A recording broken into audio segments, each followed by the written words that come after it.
the EU is planning a drone wall along its eastern border.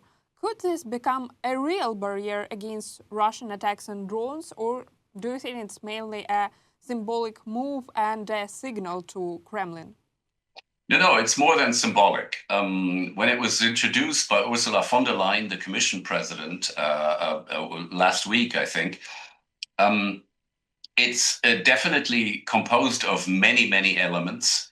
It goes from detection instruments like radar and sensors to fast-moving command and control structures to the actual weapon systems that would intercept Russian drones.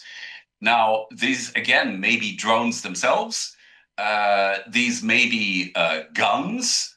I mean, Ukraine is using air defense cannons to great effect against Russian drones, and we should learn from that.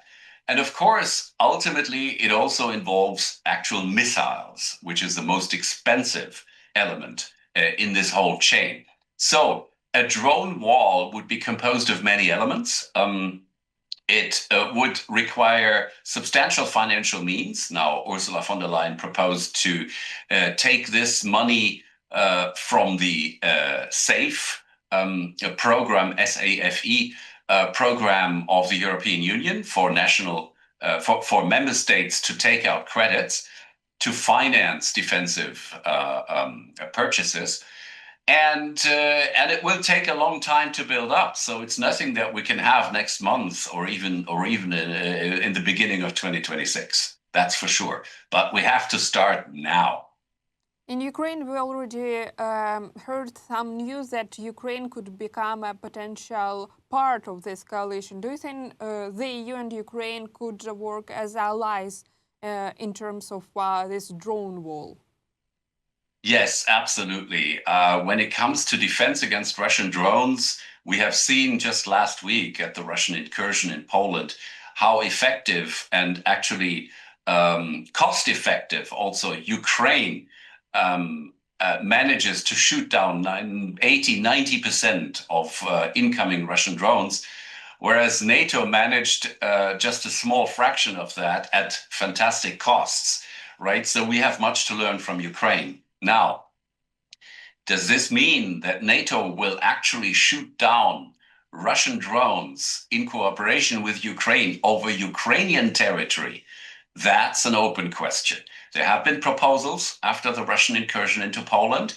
President Zelensky has very clearly approved of such ideas and plans, but I don't think at the moment there is a political will in the Western countries, in NATO, or at least in most NATO member states, because this would mean getting into a direct confrontation, military confrontation with Russia over Ukrainian territory, i.e. outside of NATO's territory. That is something that many member states are not ready to at the moment. I think it will take great amounts of political leadership, and maybe it will take more aggression by Russia for this balance to shift. And then maybe we get to a situation where NATO will actually be ready to have some kind of integrated anti-drone defense together with Ukraine. Well, that's an interesting point, but I would like also to talk about some notable changes within Russia. Deputy Chief of the Presidential Administration, Dmitry Kozak, who supported negotiations with Ukraine, has resigned. The Institute for the Study of War links his departure to disagreements with Putin because Kozak pushed for talks while the Kremlin appears determined to continue the war in Ukraine. Could Kozak's resignation be read as a sign that Putin is unwilling to engage in negotiations? Well, the simple answer is yes.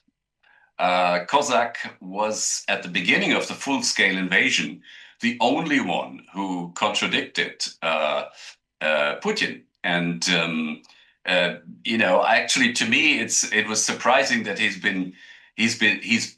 kept part of his functions for such a long time. It was really a question of time until he had to leave his post, all of his posts, and I think this is no dramatic change. It's just a confirmation of the fact that Putin at this point thinks he can win, and he doesn't want to negotiate, let alone a ceasefire.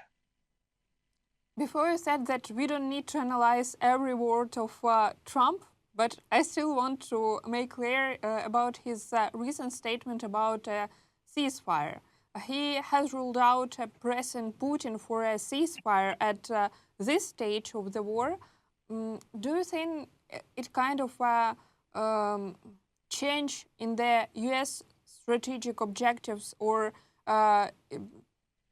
do you think it? We can explain it as a change in American rhetoric, because we know that before Donald Trump was one who was calling to sit down and talk and go for these peace negotiations.